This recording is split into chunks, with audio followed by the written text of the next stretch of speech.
Do you want to be a fighter? RMC. Here comes Inoue. That destructive power does it again. Fighters Club. I'm the baddest on the planet. Hey, je vous avais dit quoi? Charles Chevalier. I am the greatest. Salut à toutes, salut à tous, soyez les bienvenus, c'est le RMC Fighter Club numéro 360. Aujourd'hui, épisode un peu spécial puisque c'est le MMA qui nous amène au Noblard. Le samedi 4 octobre, le double champion du KSW, Saladin Parnasse, va disputer son premier combat en boxe anglaise contre un homme qui en a déjà fait 35 chez les pros. Ancien champion d'Europe et challenger mondial en 2018, Franck Petitjean a accepté le combat en remplacement de Cédric Vitu qui s'est retiré du fight fin août. Le RMC Fighter Club a le plaisir d'accueillir en studio les deux hommes, Saladin Parnasse, Franck Petitjean. Merci d'être avec nous les gars. Merci en pleine prépa et à quelques jours maintenant de ce grand combat qui aura lieu à l'Adidas Arena. Et puis bien sûr, Baba, le pilier de l'émission, est avec nous. Salut Baba. Salut Charles, salut les gars. Merci beaucoup de nous faire l'honneur d'être dans l'émission. Et avec plaisir, on va essayer de continuer à générer de l'intérêt pour cet événement. Ouais, et puis plus tôt dans la semaine avec Anto et Yas, vous parliez de ces boxeurs qui vont, de ces combattants MMA qui vont en boxe. Donc ça va permettre de pouvoir vraiment s'étendre et en comprendre encore un petit peu plus sur le sujet. C'est ça, lundi on a théorisé un petit peu la chose, des combattants de MMA qui veulent s'essayer à la boxe. Et puis aujourd'hui, quoi de mieux d'avoir deux acteurs du truc pour en parler, c'est bien. Et donc, après avoir déjà combattu à l'Adidas Arena de Paris en MMA, Saladin Parnasse y revient, mais avec des gants de boxe anglaise. Alors réussira-t-il ses débuts pro face à l'expérimenté Franck Petitjean? C'est parti pour le RMC Fighter Club.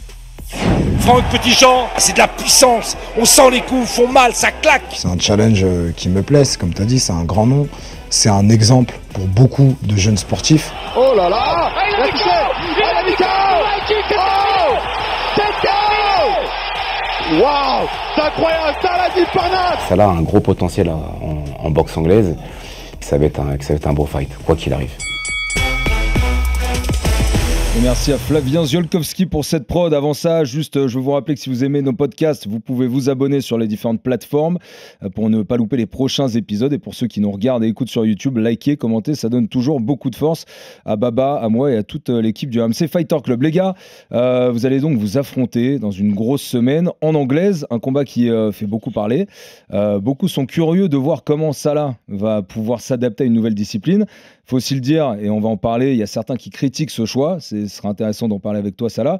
Ouais. On va déjà parler de votre prépa et notamment du poids parce que ce sera un peu particulier, mais vous aurez deux pesées, une à la veille du combat, une le jour J, à quelques heures du fight. Salah, toi t'es double champion au KS, mais tes trois dernières défenses c'était en moins de 70 kilos. Pour l'instant, la gestion du poids sur ce camp, ça se passe bien? Ouais, ça se passe très bien, j'arrive à bien gérer le poids, pas de difficulté. Le poids il est facile à faire, c'est moins dur qu'à 66 kg, donc ouais, j'arrive facilement à faire le poids. Et je pense pas que je vais faire un rebond énorme, parce que j'aime bien être dans le ring très léger, j'aime bien bouger, être vif, donc j'aime pas trop prendre de poids. Donc ouais, je serai dans les alentours de 75-74 kg à peu près. Ouais, donc pour toi, c'est hyper à l'aise. Ouais, ça va. Parce qu'on rappelle que tu es aussi champion en moins de 66, c'est ça. Donc c'est quand même à quasiment 10 kg de ton poids où tu es capable d'aller aussi. Bah, comme j'ai dit plusieurs fois, je suis un gros 66 kg, mais je suis un petit 70 kg. C'est-à-dire que 70 kg, c'est vraiment facile à faire pour moi en termes de poids. Franck, toi, tu as fait la majorité de ta carrière en super léger, donc c'est en moins de 63,5 kg. Le fait que ce combat se fasse à un poids qui te demande moins de contraintes, est-ce que ça a aussi joué sur ton envie et sur ton acceptation de participer à ce combat? Ouais, ça a énormément joué. C'est beaucoup plus simple pour moi de combattre à ce point-là, parce que finalement le jour de mes combats, bah pareil, je faisais un rebond et j'étais à 72, 73, j'ai même fait 74 une fois. Donc là en fait j'ai l'impression de pouvoir m'entraîner tous les matins à fond et pas penser à la diète. Il faut faire attention, j'ai la carotte après l'entraînement, la nourriture. Ouais, c'est ça, là tu l'as, c'est-à-dire que là tu sors de l'entraînement, tu peux aller bouffer. Ouais, bah là ce midi je m'entraînais, j'ai été manger un mafé. Ah ouais, d'accord, ok. Donc pour te dire. T'as eu le temps de digérer avant de venir nous voir, tout va bien, ouais, ça va. Je suis bien. Alors, plus souvent qui parle de Mafé, donc là tu me prends par le sentiment. Ça fait 1-0 pour Franck, tu l'as déjà fait juste avant un combat aussi, le Mafé, Baba ou... Pas du tout. Écoute, si je suis pas à leur place, c'est pour une très bonne raison et c'est en très grande partie lié à la bouffe. Ouais. Donc très clairement, ouais, je sais très bien. Mafé, ça joue sur le cardio aussi. Ça y est, première indication pour ça là, qui va le prendre en compte. Bon, on a 8 jours du fight. Il n'y a pas de piment. Il y a pas de piment. Il y a la sauce. avec. Il y a la sauce avec. Ouais. Ouais, bon, en tout cas, Franck, faut quand même dire que toi, tu sors de ta retraite, même si le site, sur le site de la Gloves Academy, ta salle, il y a marqué en activité jusqu'en novembre 2023. Donc, faut le réactualiser ou pas ce petit couplet, parce que tu as recombattu aussi en juin 2024. Est-ce qu'il faut changer les mentions maintenant pour ton Ouais, il retour? faudra peut-être le changer, c'est marrant. Mais on a tellement de choses à changer au quotidien avec notre salle que là, comme justement, j'ai mis un. Pour moi, c'est un peu un mois de vacances. Quand je dis ça, c'est que j'ai pas le quotidien à gérer. Ma femme, elle gère vachement mes enfants, elle gère la nourriture, mon associé, mes associés, gèrent vachement aussi le quotidien, les problématiques qu'on peut rencontrer à la Gloves Academy, nos salles. Et là, du coup, je suis un mois où je fais que m'entraîner. Limite, il faut me calmer pour pas que j'en fasse trop, tu vois. Donc pour moi, c'est un mois d'août. Ouais, c'est un mois d'août. Toi, Salah, c'est quelque chose auquel tu as l'habitude parce que tu es très entouré. Et comme tu peux vivre à 100% de ton sport, ton seul taf, en fait, c'est d'être au poids, c'est de t'entraîner, c'est d'être performant. Ouais, c'est mon seul taf. Après, voilà, on a tous des choses qu'il faut fructifier. Donc, en dehors, j'arrive à fructifier les choses et j'arrive à être vraiment focus sur le sport grâce à tout ça. Ouais. Cette opposition, Baba, du coup, tu as de la découverte. C'est qu'il y a des histoires, et pour Franck et pour Salah, elles vont se croiser ce soir du 4 octobre 2025. Et ça monte en pression, mais ça donne envie de voir le résultat. Ouais, bien sûr. Au départ, quand les combats ils sont annoncés, tu te demandes un petit peu, tu essaies de t'imaginer, ça suscite la curiosité. Tout simplement, en fait, c'est des choses qui vont piquer ta curiosité à pas mal de points, surtout que dans cette opposition, il y a beaucoup de choses, il y a beaucoup d'inconnus, en fait, tu vois. On a les choses qu'on sait, la différence de poids, la différence en termes de carrière et d'expérience, mais malgré tout, il faudra se retrouver sur le ring. Et les premières choses, elles se passent en préparation. Moi, les questions que je voulais vous poser à tous les deux en termes de prépa, déjà, toi, Franck, tu l'as dit, hein, tu manges, c'est beaucoup mieux pour toi en termes de préparation. Ton dernier combat, si je dis pas de bêtises, c'était à 66-67 kilos. 68. Ouais, en 6 reprises. Déjà, comment tu t'étais senti à ce point-là? Parce que là, tu seras plus lourd dans le ring. Est-ce que toi, tu avais l'impression que ta puissance de frappe, elle venait avec? Non, pas du tout. Comment je me suis senti? Plusieurs fois, j'ai boxé en fait en compétition quand j'avais un championnat de France, championnat d'Europe, championnat du monde. C'était en super léger. Ouais. Mais tout le reste, on s'arrangeait entre 65 et 69 kilos. Ok. Parce que je boxe en super léger depuis que j'ai 18 ans. J'en ai 37. Je me suis un peu étoffé avec le temps. Ouais. Et c'est vrai que ça devenait compliqué à chaque fois et que c'était limite, j'ai 12 kilos à perdre. Et c'est vrai que c'est une contrainte. C'est même pas une contrainte supplémentaire, c'est une contrainte de fou avec le temps. Ouais. Parce que tu passes ton temps à finalement gérer ton poids et pas prendre de plaisir à côté dans ce que tu fais. Et c'est compliqué. Ouais, la préparation, en fait, c'est le poids, c'est juste faire attention à pas trop remonter et essayer ensuite de t'adapter. Parce qu'on sait que quand on a ces pertes de poids-là qui deviennent extrêmes, on est un peu diminué le jour du combat. C'est ça, exactement. Le format qui est finalement 6 rounds de 3 minutes, est-ce que à la base, face à Cédric Vitus, c'était le même format ou c'était plus de rounds? Non, c'était le même format. Après, j'aurais aimé avoir plus de rounds. Ok. Mais je pense qu'au niveau de la fédération, ça bloquait un petit peu. Donc, c'est ça qui a fait qu'il n'y a que 6 rounds. Tout simplement. Mais j'aurais aimé faire un 10 rounds avec Franck Petitjean, je pense. En même temps, toi, Franck, t'as dit que pour 10 rounds, tu serais pas forcément allé. Non, là, j'y serais pas allé par rapport au délai. Trop court. Trop court. Combien de temps il t'aurait fallu? Il t'aurait fallu un 12 semaines. Un petit mois en plus. Un mois en plus. Ouais. Là, tu serais allé au 10 ouais, sans problème. Là, il y a la prime qui va avec aussi. Évidemment, tu ne fais pas pareil pour 6 que pour 10. Ça, évidemment. Mais disons que il y a eu beaucoup de changements pour moi à la rentrée. On a déménagé. Du coup, changement d'école pour mes enfants. Ma femme a changé de boulot. Ça faisait déjà beaucoup. Et là, je m'en rends compte. Alors, faire un 10 rounds en 3-4 semaines de préparation, 4 semaines de préparation, pour moi, c'était un peu juste. J'aurais préféré également, parce que c'est pareil, à 37 ans, je suis plutôt un diesel. Je mets un peu de temps à partir, mais du coup, on va faire l'échauffement en conséquence pour partir en pétard dès le premier round. Ouais, ça là, toi, de ton côté, on en parlera, mais tu préparais donc Cédric Vitus. Finalement, c'est Franck qui sera face à toi. Il s'agit de deux gauchers. C'était impératif pour toi de rester sur un gaucher en changement d'adversaire. Et d'ailleurs, Franck a dit que lui, sachant que c'était Cédric Vitus, il était prêt aussi. Il avait contacté Hatch. Si Cédric Vitus se retirait, il était prêt. Sachant que c'était un gaucher, ça a facilité le match-up. Moi, peu importe. Peu importe, moi j'étais prêt à affronter n'importe qui. C'est pas moi qui décide. Donc moi, je me prépare à fond, tout le temps. De toute façon, en MMA et là en boxe anglaise, je suis toujours en préparation. Et là, ça a été Franck Petitjean. Il est plus frais. plus d'énergie. Ça me motive encore plus à me surpasser, à me dépasser, pour le surprendre et pour le dépasser. Et justement, par rapport à cette préparation, parce que c'est quand même différent. Toi, ça fait. Surtout toi, moi, je vous appelle les bébés MMA. Vous êtes nés, en fait, dans le MMA. Parce que normalement, on vient de la boxe thaï, on vient du karaté, on vient de la lutte, et puis ensuite, le MMA est arrivé. Toi, t'es né dedans, t'as toujours fait ça. Donc, toutes tes préparations, tu les as fait en MMA. Et puis surtout, t'es champion depuis longtemps maintenant. Donc, la plupart de tes combats, ça a été des 5 fois 5 minutes. C'est ça. Tu te préparais pour ça, et donc on sait la préparation en MMA pour 5 rounds de 5 minutes, elle est hardcore. Je dis pas que la préparation en anglaise, elle est pas. Moi, je considère que c'est le sport le plus dur pour moi, l'anglaise. Et je viens de la boxe thaï. Est-ce que tu as ressenti ces différences-là? Est-ce que, concrètement, c'est ce que les gens voudraient savoir, est-ce que tu as ressenti que la prépa, elle était plus facile pour se préparer pour un 6 fois 3 minutes, et en anglaise, donc pas d'utilisation des jambes? Est-ce que tu as fait du MMA pendant ta prépa? 6 fois 3 minutes, c'est vrai que c'est court, mais moi je vois pas 6 fois 3 minutes comme ça, je le vois comme un truc nouveau. Donc je dépasse les 6 fois 3 minutes à chaque fois dans mes préparations, parce que voilà, j'ai envie de gagner ce combat aussi, et j'ai envie de me dépasser moi-même déjà. Donc je me limite pas à 6 fois 3 minutes, je me limite à plus. Et tu as fait que de la boxe pendant cette prépa, ou tu t'es autorisé un petit peu? J'ai fait que de la boxe, oui. Ouais. Là, ça fait quasiment un mois et demi, j'étais vraiment focalisé que sur la boxe anglaise. Donc à fond dedans, et ça me permet aussi d'être plus stable sur mes appuis. Comme ça, au prochain combat sur MMA, je peux finir les combats le plus vite possible aussi. Bon, j'avais tendance à finir mes combats rapidement là, parce que je suis passé à 70 kilos. Ces derniers temps, c'est quand même. Ouais, ça va. Ça va, en ce moment, ça va, c'est top. Mais j'ai beaucoup de choses à travailler, et j'en apprends tout le temps. Et là, la boxe anglaise, c'est comme je t'ai dit, c'est une renaissance pour moi. Genre que je reapprends à chaque fois, plus stable sur mes appuis, frapper plus fort. Donc ouais, c'est top. Et c'est un bagage en plus que je ramène dans ma panoplie. Justement, techniquement, c'est intéressant. Tu parles des appuis. Qu'est-ce qui va te rendre encore meilleur, plus efficient dans ton sport qui est le MMA, grâce à ce camp 100% boxe anglaise que tu as fait? C'est tout. C'est la vision de voir les choses.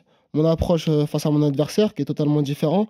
Être plus dur au bon moment, frapper au bon moment. Ou sinon, quand tu touches l'adversaire, pas se jeter dans la gueule du loup à terminer le combat. Vraiment prendre son temps et finir sur un beau KO. C'est ça le plus important. Donc, finir sur un bon truc, avoir le power et le finish. Franck, justement, par rapport à cette prépa que Salah a faite aussi, question assez concrète, mais est-ce que tu crois qu'un athlète comme Salah, qui a 23 combats pro en MMA et qui va faire ses débuts en anglaise, peut avoir un niveau d'élite dès son premier combat en boxe anglaise? Ouais, je pense. Et d'ailleurs, c'est pour ça qu'il est quand même surclassé, même si... je sais plus, ils appellent ça élite A, élite B, élite C. Je crois quand tu démarres en professionnel, tu es élite C. Saladin a été surclassé en élite B directement par rapport au palmarès qu'il a en MMA. Donc moi, oui, je pense que Saladin, c'est quelqu'un qui pourrait déjà disputer un championnat de France sans problème. Quel poids, ça je ne sais pas, du coup. Peut-être pas en 66, mais peut-être en 69 kilos. Ouais. Et moi, je lui souhaite après d'aller le plus loin possible s'il a les capacités. C'est vrai qu'il y a aussi plus de catégories. Si un jour tu veux pousser en boxe anglaise, il y a aussi plus de catégories qui te permettent de pouvoir jouer un petit peu plus facilement sur ton poids et de choisir un truc plus idéal pour toi. C'est ça. On verra comment je vais me sentir. Tu sais, c'est nouveau pour moi. Donc on verra comment je vais approcher le combat, comment je vais me retrouver face à Franck Petitjean dans le ring. Mon approche, tout va jouer le jour J. On s'entraîne pour ça et j'aime cette sensation-là. Ça là, on va chercher à comprendre quand même les raisons qui t'ont poussé vers ce nouveau défi. Comme je disais tout à l'heure, certains ne comprennent pas ce move, qui peut paraître un peu bizarre par rapport à la carrière que tu as en MMA. Basiquement, déjà, pourquoi est-ce que tu t'es lancé dedans plutôt que de te concentrer à 100% à ta carrière au KSW? La boxe anglaise, ça a toujours été une inspiration pour moi.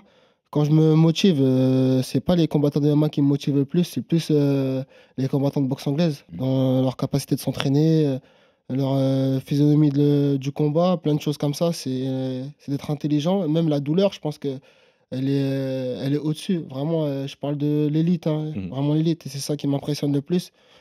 Donc ça a toujours été une motivation pour moi.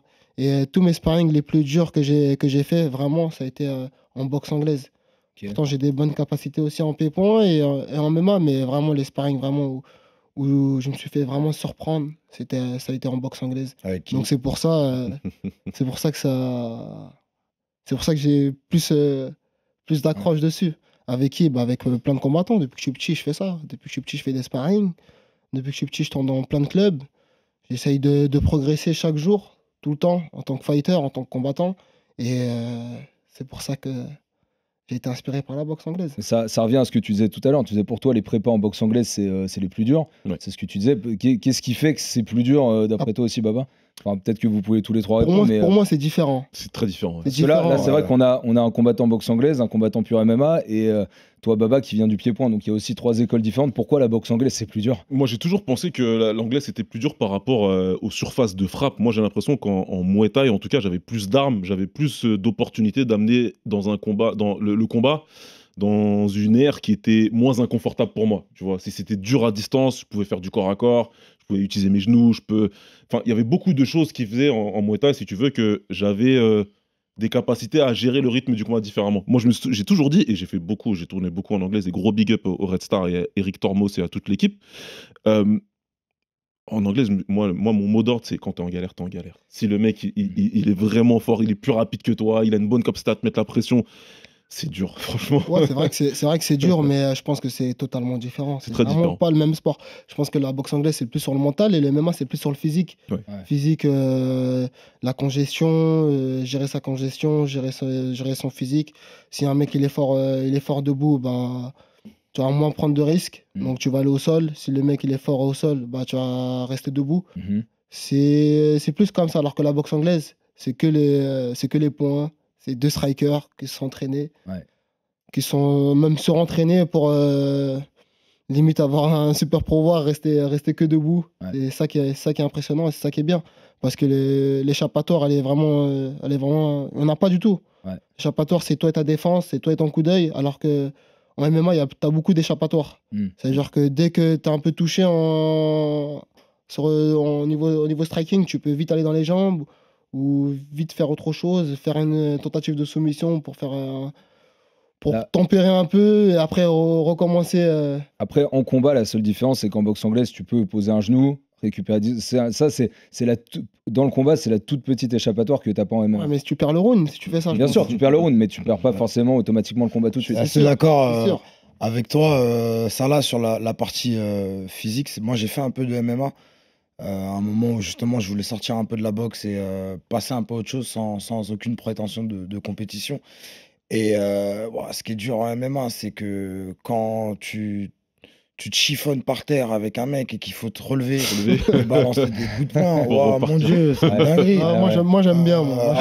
Quand tu lèves, deux fois la jambe, t'as le cœur qui monte à je sais pas combien, c'est pareil. Et c'est pour ça que tu parlais du physique de Salah qui pouvait être au point, parce que il a cette capacité à, quand il est en dessous d'un mec, il est capable de se relever, c'est justement, c'est différent. C'est vrai qu'en boxe anglaise, du coup, c'est quand même plus mental parce que on va dire que 80% des coups, c'est quand même dans la tête. Oui, et ça affecte ton moral. C'est la ça, que tu le veuilles ou non, il y a un moment donné, à moins que tu sois kamikaze, ça affecte mentalement, je pense.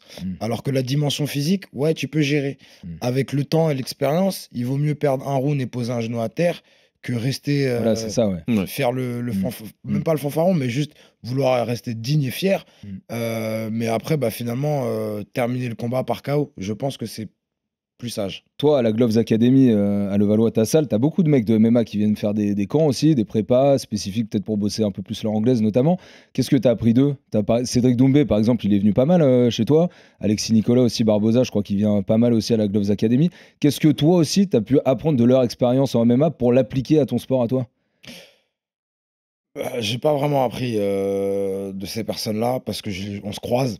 Là où j'ai appris, c'est à la NR Fight. Je fais en même temps chez Nicolas Régnier. Chez Nicolas Régnier. Ailleurs, mais c'est vrai, parce que pour le coup, je m'entraînais, j'avais un regard d'élève et j'ai fait les prépas un petit peu avec eux. Et comme je disais tout à l'heure, c'est vrai que en fait, il y a un moment donné, tu peux pas tricher. Quand il y a quelqu'un qui te verrouille, qui te serre pendant un moment, tu maintiens. Derrière, envoyer les pieds, les poings, c'est compliqué et vice-versa. Je trouve qu'il y a beaucoup plus de choix finalement en MMA qu'en boxe anglaise. En boxe anglaise, comme on l'a dit tout à l'heure, le mec il est plus rapide, il tape plus fort. Tu pourras pas devenir plus rapide et plus fort. Dans l'instant T, je parle, pendant le combat. En MMA, le mec il est plus rapide. Vas-y, faut pas qu'il envoie des coups de poing, faut pas qu'il envoie des coups de pied. Tu vois, tu trouves toujours une alternative. Ouais, vision aussi intéressante de toi, le pur combattant noblard qui analyse aussi tout ça. Salah, on sait que la plupart des détracteurs aiment ce que tu fais, ils respectent ta carrière, mais ils sont frustrés en fait. C'est de la frustration Normal. souvent de ne pas te voir à l'UFC, Mhm. parce que l'UFC c'est la ligue numéro 1. Qu'est-ce que tu leur réponds? Est-ce que parce qu'il y en a beaucoup qui disent que tu manques de défis au KSW, et donc c'est pour ça notamment que tu vas te chercher un petit peu en anglaise. Qu'est-ce que tu as à leur répondre? Non, pas du tout. C'était un rêve déjà de boxer, de faire mon premier combat en boxe anglaise. Donc ça a toujours été un rêve pour moi. Et tout ce que j'ai accompli en MMA, bah, j'espère que ça va me servir le 4 octobre. Et qu'est-ce que je peux dire aux détracteurs? Bah, c'est comme ça, hein. Je ne vais pas aller là où je suis le moins payé, tout simplement. Et les adversaires que j'ai au KSW, c'est des combattants, c'est des vrais combattants. Ils sont vraiment forts. J'ai pas affronté ce qu'ils disent des plombiers ou n'importe quoi. Et même si j'affronte des plombiers, les plombiers ils sont forts. Il faut les affronter, les plombiers. Ils sont là et ils sont costauds. Donc non, je pense que je les comprends parce qu'ils veulent me voir face aux élites. Et c'est normal, mais c'est comme ça. Je peux rien y faire. Je peux rien y faire. Je pense que le temps viendra. Le temps viendra. Et là, pour l'instant, je kiffe et je kiffe vivre de ma passion et vivre de mon sport et c'est génial, je pense. Salah Baba, en fait, il est en train de développer un peu un nouveau modèle par rapport à ce qu'on voit d'habitude, par rapport à l'image qu'on se fait d'un parcours classique en MMA. C'est-à-dire qu'en Europe, tu peux très bien gagner ta vie, combattre contre des mecs qui sont compétitifs quoi qu'il arrive, même si, évidemment, on sait que c'est pas non plus l'UFC. Et à côté, faire des trucs hyper intéressants comme des projets qui fait en boxe anglaise face à Franck. En fait, j'espère, moi en tout cas, que c'est ce que ça va prendre comme direction. J'espère que c'est un pionnier et on peut mettre sur le même plan Francis Ngannou, même si évidemment c'est sur des sphères où on parle de centaines de millions d'euros parce que ça se passe en Arabie Saoudite. Mais c'est une certaine liberté qui est protégée pour l'instant encore en anglaise par le Ali Act, mais pour ceux qui ont suivi le Fighter Club, attention parce qu'il y a l'UFC qui est en train d'essayer de torpiller la chose. Et en MMA, on sait que c'est des contrats d'exclusivité, normalement en tout cas, ce qui font que tu peux faire que du MMA dans l'organisation dans laquelle tu as signé, quand ils t'appellent au coup de sifflet, et prêt, pas prêt, blessé, pas blessé. Moi, je pense que c'est partout. On va dire que j'ai eu une chance aussi. Ouais. Une chance qui est. Je pense pas que tous les combattants peuvent avoir cette chance-là. Exactement. C'est que vraiment, j'ai vraiment choqué l'organisation, déjà où j'étais. J'étais le plus jeune champion. À l'âge de 20 ans, j'étais déjà champion du KSW, alors que le MMA n'était même pas légalisé en France. Il y avait peu de pratiquants. J'étais déjà champion, donc je les ai choqués. Je les ai choqués. Ils m'ont laissé aussi cette liberté-là. Mais je pense que je suis le seul, même l'un des seuls combattants de MMA à faire ça. Franck, toi, dis-nous la vérité. Quand tu, par exemple, en 2017, quand il y a Mayweather contre McGregor, toi qui viens de la boxe anglaise, qu'est-ce que tu te dis à ce moment-là? Parce que aujourd'hui, tu participes à un scénario qui est similaire, c'est-à-dire un prodige du MMA qui bascule vers la boxe pour aller prendre un combattant qui est très crédible en boxe, évidemment, et au-delà de ça, pour Floyd Mayweather, qui était encore invaincu et qui l'est toujours. Qu'est-ce que tu te disais de ce genre d'affrontement? Est-ce que tu te moquais un peu de ce qui se passait ou alors est-ce que tu avais de l'admiration pour ça? Bah, déjà, la grosse différence, parce que c'est vrai qu'aujourd'hui, du coup, je me retrouve acteur aussi de ça. C'est pour ça. La grosse différence, c'est que Mayweather-McGregor, il y avait des millions. Déjà, des millions. Donc c'est quand même bien différent. Là, c'est pas un combat qui va changer ma vie, je parle financièrement.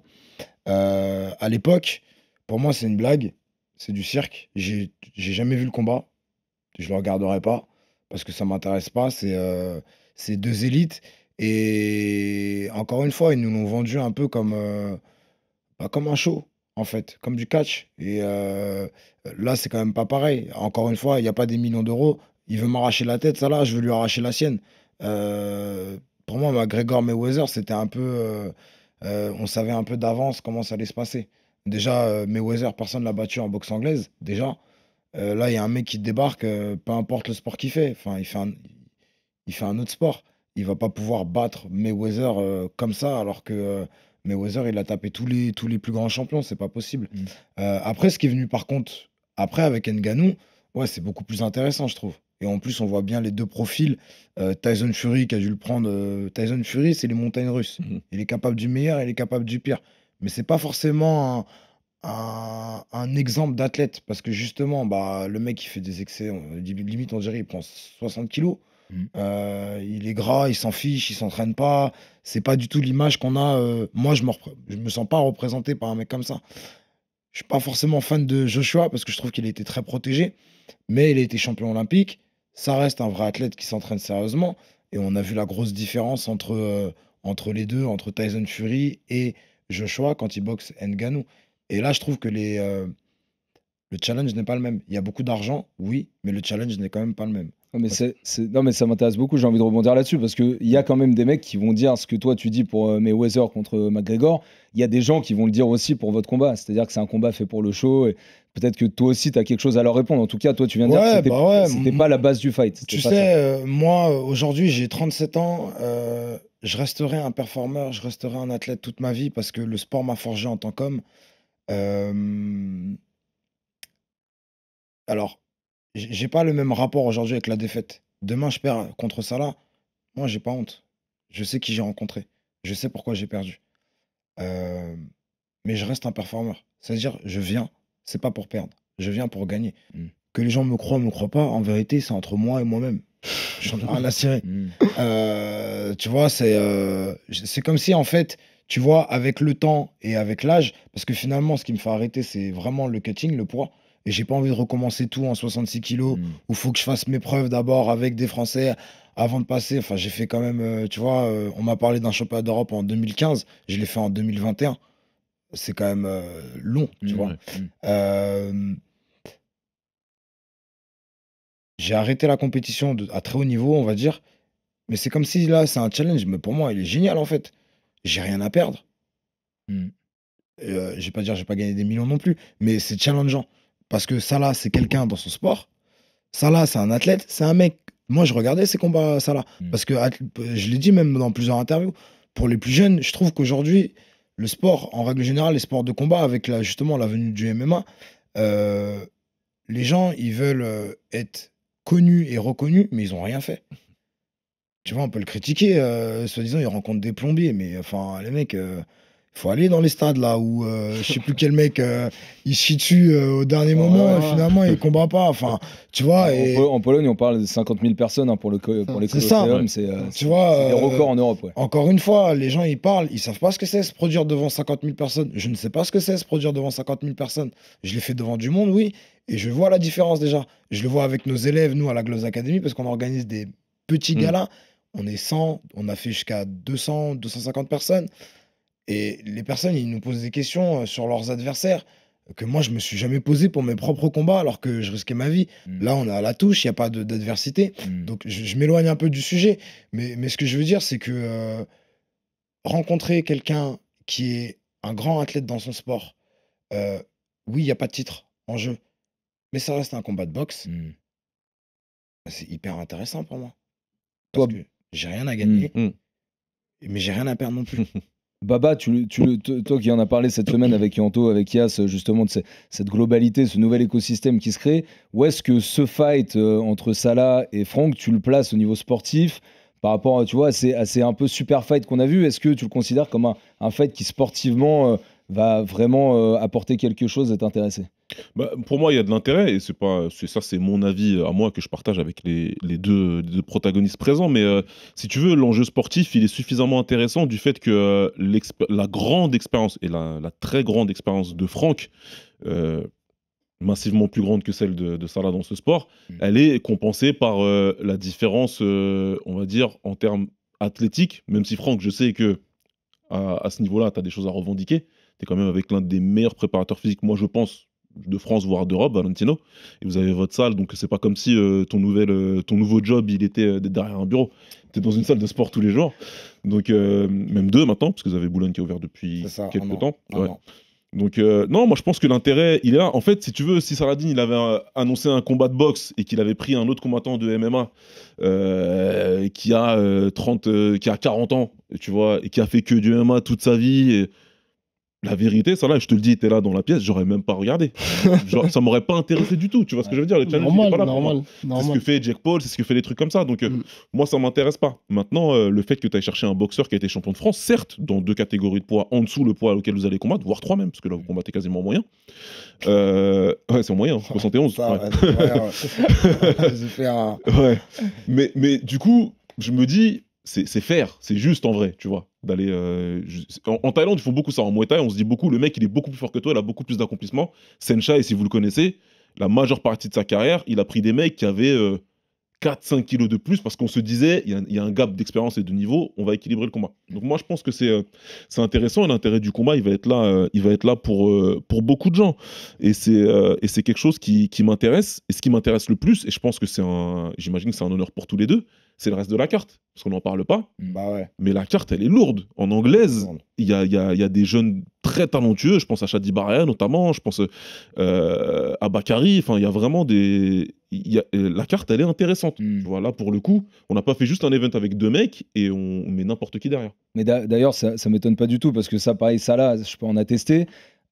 T'es peut-être le combattant, le sportif qu'on voit assister au plus d'événements. Tu vois, parce que par exemple, je me souviens t'avoir vu en pied-point à une soirée de Ciel Benzaken. Je me souviens t'avoir vu au Zénith pour aller voir Bakary Samaké. C'est-à-dire que dès que tu peux, en fait, et dès qu'il y a un truc qui se passe à Paris, t'es un vrai passionné de sport de combat et tu t'intéresses à tout. Donc ça, là-dessus, ça m'a pas étonné d'entendre que t'allais t'essayer en boxe anglaise parce que ça se voit et ça sent que c'est un truc qui te passionne. Bah, la boxe anglaise, comme je dis, ça me passionne et je pouvais me lancer en kickboxing. Mais l'anglaise, il y a moins de dégâts quand même qu'en kickboxing. En kickboxing, il y a les tibias, il y a plein de trucs comme ça, il y a plein de séquelles qui peuvent venir. Donc je voulais faire ce combat boxe anglaise et comme je te dis, j'ai toujours été inspiré par ça et j'ai toujours été inspiré par les arts martiaux. Que ce soit pied-point, boxe anglaise, grappling, JJB, j'aime tout ça. J'aime toute cette panoplie, quoi. Il y a aussi une question qui est intéressante, et d'ailleurs elle est dans les deux sens, parce qu'on a un peu l'impression, et on en parlait avec Baba tout à l'heure, c'est un peu finalement les puristes, les fans de boxe anglaise vont avoir l'impression que c'est un vrai combat boxe contre MMA. Tu vois, est-ce que vous le ressentez comme ça? Est-ce que toi, tu te vois aussi un petit peu comme un porte-drapeau du MMA dans ce combat? Et toi, est-ce que Franck, tu te vois comme un porte-drapeau de la boxe dans ce combat face à un fighter qui à la base vient du MMA? Moi, je porte ma paire. C'est tout. Et basta. Si tu n'es pas content, on va toquer ailleurs. Bah, moi, je suis un peu comme ça, mais je peux pas. Vu le nom que j'ai créé, vu le statut que j'ai, c'est sûr que je représente le MMA français et même le MMA européen. Quand je vais combattre contre Franck Petitjean, c'est sans le vouloir, c'est comme ça. Donc je dois quand même honorer tout ça et j'ai envie aussi moi-même de réussir ce défi. Vraiment gagner ce combat à fond. Et je sais que mon approche, ça va être différente quand même, moi. Je serai plus félin, plus vif. Là, c'est que debout. Je fais beaucoup de sparring et j'ai hâte de remettre ça sur le ring, voir comment je me ressens, comment je sens le truc, quoi. Et hâte d'en découdre. Après, je rebondis sur ce que tu dis. Moi, on parlait de porte-drapeau, là. Mais j'ai envie de le gagner, le combat aussi. Hein. J'ai envie de me faire... Mais en fait, avant... Encore une fois, aujourd'hui, on est beaucoup représenté en représentation. Moi, je fais les choses pour moi, je fais les choses pour les miens, pour que je veux montrer l'exemple à mes enfants, au quotidien, à mes élèves, à la Gloves Academy. Je suis plutôt un porte-drapeau pour ces personnes-là, parce qu'ils font partie de mon quotidien. Monsieur et madame tout le monde qui ne me connaît pas, qui va me dire oui, tu représentes la boxe anglaise, enfin, je sais pas, et demain je rencontre une superstar de l'UFC et je perds, ça veut dire quoi? Pour moi, ça veut rien dire en fait. Donc je suis à mon image et la semaine prochaine. Dans tous les cas. En vrai, t'as raison. Moi, ce que t'expliques, c'est ce que je pense pour le combat tout court. C'est-à-dire que moi, je pense qu'on fait beaucoup de cas de là, tu combats pour le public. Et tout. Je dis pas que les boxeurs disent ça sont des menteurs. Je dis simplement que quand tu commences ce sport-là, tu le fais pas parce que dans 10 ans, tu vas vouloir plaire à un public. Je pense qu'on est tous d'accord avec ça autour de la table. Ceci étant dit, Franck, est-ce que tu comprends que les mecs du milieu de la boxe, parce que tu sais comment c'est, ça parle. Oui, je comprends. Est-ce que tu comprends que ces mecs-là, ils regardent le truc un petit peu comme des vautours en se disant, on va voir si, tu vois, tu l'as dit, vautours, charognards, tu vois, je les mets de côté, tu vois. Ouais. Par contre, là où j'ai été touché, c'est que j'ai reçu énormément de messages en disant, on est fier que ce soit un mec comme toi qui fasse ce combat contre ça là, parce que tu es à l'image de la boxe française à haut niveau. Et ça me fait plaisir. Après, de là à me dire que je représente la boxe anglaise, wow, t'as vu, des fois, j'ai du mal à me représenter tout seul. J'ai reçu ces messages-là en disant que Franck Petitjean, c'est mieux comme opposant par rapport à ce que j'avais, Cédric Vitu. J'ai dit, bah ouais, j'ai plus entraîné, c'est sûr. Et donc puis pour ouais. revenir aussi à ce qu'on disait tout à l'heure, c'est compliqué aussi parce qu'on parle alors du combat, oui, ça peut faire un peu chaud et tout, mais en même temps, Salah, du coup, il est Elite B. Qui, comme boxeur ayant un bon palmarès, est en Elite B? Et attention, je prends personne de haut, mais personne en fait. Parce que soit les mecs, ils sont pas encore le niveau pour être champion de France, on a quelqu'un en face qui est quand même, je sais pas combien de fois champion du KSW, depuis qu'il a 20 ans, t'en as 27. 27, c'est 27, ça fait quand même 7 ans. Bah, ça va pas non plus du rêve. Alors oui, moi, on peut dire que je suis retraité, mais comme on disait tout à l'heure, Baba, tu vois, c'est que j'ai une salle de sport, qu'on a des athlètes, que je continue à m'entraîner, que encore l'année dernière, j'ai préparé, j'ai mis les gants avec Khalil El Adri, qui disputait un championnat d'Europe, qui fait partie du top 10 mondial aujourd'hui. Et c'est Aziz Alab qui a demandé à ce que on va remettre les gants avec toi. Parce que Après, je suis 37 ans, opérationnel. c'est qu'un chiffre. Hein. Quand je regarde les Bah, c'est ça. athlètes de haut niveau, ils arrivent à performer toujours. Donc, ouais. On va prendre Crawford.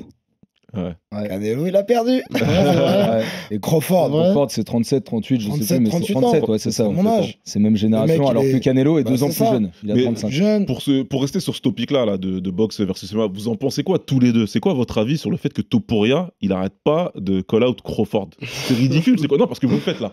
Mais Ouais. à ce niveau-là, vous pensez que c'est ridicule ou c'est quoi? Non, moi je pense pas que c'est ridicule. Il veut plus de pesos, hein. Tout simplement. Ouais. Ça n'a rien à voir. Et ton Je avis pense sportif? bah, à mon avis sportif, je pense que c'est une bonne chose. S'il arrive à le faire, Topuria. S'il arrive à combattre contre Crawford, c'est bien, mais il a aucune chance, ça c'est certain. Aucune chance. Non, aucune chance. Crawford, c'est aucune un chance. extraterrestre. En plus, il est petite taille. Crawford, il boxe des deux gars. Non, il a aucune chance. Non mais c'est vrai que non mais pareil, alors du coup pour toi Franck, vous qui êtes dedans du coup puisque vous faites un combat un peu multiverse comme ça, comment tu le vois toi aussi ces fighters qui ne cessent de call out des mecs et on sait que le fond c'est l'oseille. Tu le prends pas On mal. sait que le fond c'est Ah l'oseille. non, bah non, je le prends pas mal. Attends, s'il y a de l'oseille à prendre, tant mieux pour eux. Ça change sa vie. Normal, ouais. Bah c'est ouais, ça. non, Et- c'est très cool. Et ça là, toi, t'as toujours assumé cette position-là d'aller au KS parce que t'étais aussi mieux payé. C'est pour ça aussi qu'il y a tout ça aussi. Il y a tout ça. C'est pour ça qu'aussi je me prépare par rapport à tout ça. Parce que même dans l'évolution vraiment du MMA, quand tu regardes bien, au final, la boxe anglaise et le MMA, ça se rapproche de plus en plus. On le contrôle un peu là. Et je pense qu'il y aura une fusion quoi qu'il arrive. Ouais. Là, dans les 5 dernières années là, qui vont passer, il y aura une fusion. C'est sûr et certain. Ça a déjà été entamé Et par je Dana pense qu'il White faut qui est faut à être la préparé à promotion tout de la ça. boxe aussi. Faut être préparé à tout ça. Et pour moi, c'est une préparation. Tu veux dire quoi par fusion?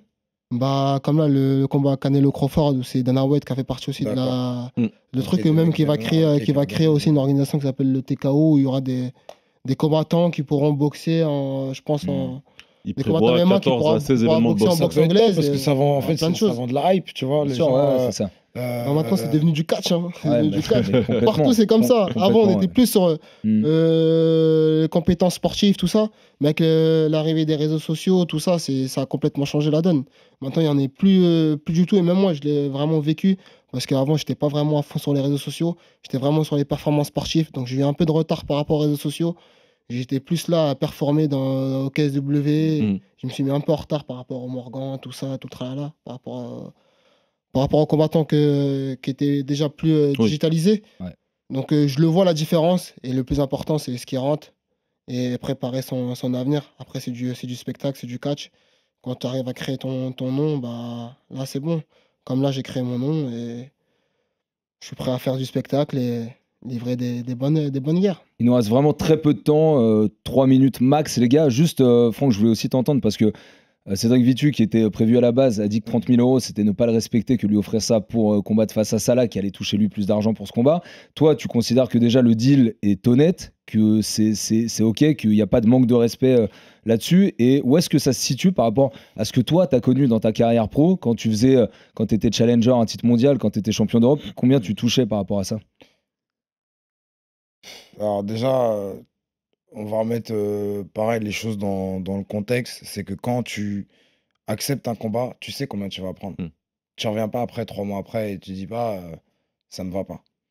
Ensuite, Non, j'allais dire un autre truc, c'est que en fait le problème c'est que Vitu, en tant qu'homme, en tant qu'humain, c'est qu'il est venu à la salle plusieurs fois me défier en me regardant en disant que ce combat il allait se faire. Donc moi dans ma tête, J'étais prêt à affronter Cédric Vitué. C'est pour ça qu'aussi Hatch il a organisé tout ça, par rapport à tout ça, parce qu'il était déjà venu. Et on s'est vu, moi et lui, humainement, on s'est compris qu'on allait s'affronter. Donc il y a eu une parole humaine. Tous les deux, on s'est compris, il n'a pas respecté ça. Et après, au final, dès que c'était vraiment très, très au sérieux, il a commencé à parler d'argent. Non, mais si, je pense que son entourage a dû lui parler, rentrer dans sa tête, et puis voilà, tout simplement. Après, il y a ça. Il y a la deuxième chose, c'est... qu'est-ce qu'il fait, Vitu, aujourd'hui? Qu'est-ce qu'il fait? Comment il gagne de l'argent? Et il n'y a rien de méchant dans ce que je dis, mais il est plus athlète. Oui, j'ai touché beaucoup plus. Encore une fois, mais c'est pas ce qui m'intéresse en fait. Moi, je voulais une bourse qui me convienne. Je le fais pour le challenge. Si, évidemment, si tu me proposes 10 000 balles pour boxer 6 rounds Salah, je sais comment je vais sortir. J'ai pas trop envie, tu vois, ça vaut pas trop le coup. Ça va pas changer ma vie, 30 000 euros. Ça, c'est net en plus. On parle pas du sponsoring, premièrement. Et nous, les athlètes, alors pas Salah parce que là, il est au top de sa carrière, mais normalement, avec le temps, à part Mike Tyson, tu gagnes pas des millions. Tu n'es pas comme le bon vin ou une montre de luxe, tu prends pas de la valeur avec le temps. Donc, pour moi, je me sens respecté. Ce que Salah il touche, en fait, ça le regarde de lui. Et je ne suis pas Saladin Parnasse en tant qu'athlète. Je ne vais même pas parler de sport de combat, là. C'est d'athlète tout court. Aujourd'hui, désolé Salah, mais c'est un produit marketing aussi. C'est une valeur. Moi, Franck Petitjean, aujourd'hui, on me connaît dans le milieu de la boxe. C'est tout.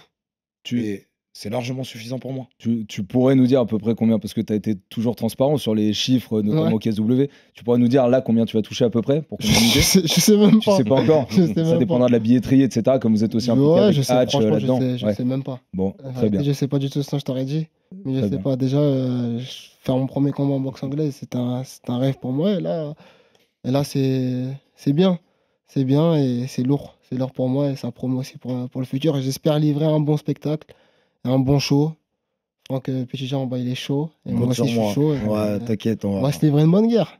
Une bonne guerre, c'est ça le principal. Bon, nous, on est chaud en tout cas aussi, les gars, pour suivre ce combat. Baba, t'es chaud aussi. Hein. Rendez-vous le 4 octobre, les gars, on sera là. Et on le regardera évidemment, on sera présent évidemment, parce que RMC Sport sera présent. Merci Franck, merci Salah d'être venu avec nous avoir accordé à peu près 1 heure sur le RMC Fighter Club. Beaucoup d'autres combats très bien, avec Milan Pratt notamment, qui sera sur cette carte. Donc comme on l'a dit tout à l'heure, la carte dans sa globalité est aussi très intéressante à suivre. Ce sera donc à l'Adidas Arena et sur RMC Sport. On a la chance de vous proposer cette soirée de boxe anglaise en direct de Paris. Rendez-vous donc le 4 octobre. Merci encore une fois à tous les deux. Merci à tout le monde d'avoir permis d'organiser ce face-à-face, cette rencontre. Merci Baba, à la prochaine. Merci à toi Charles, les gars. Merci à vous tous de nous avoir suivis. Merci à Flavien Ziolkowski, Arthur Robert, Laurent Duploy, Benjamin à la Réal. Et merci aussi à Arthur Corras qui vous suit, qui est un vrai ancien du game des sports de combat et qu'on salue pour tout son taf depuis très très longtemps. Comme d'habitude, si vous voulez nous suivre, likez, commentez, abonnez-vous sur les plateformes de podcast ou sur YouTube. À très très vite dans la RMC Fighter Club. Ciao. RMC Fighters Club.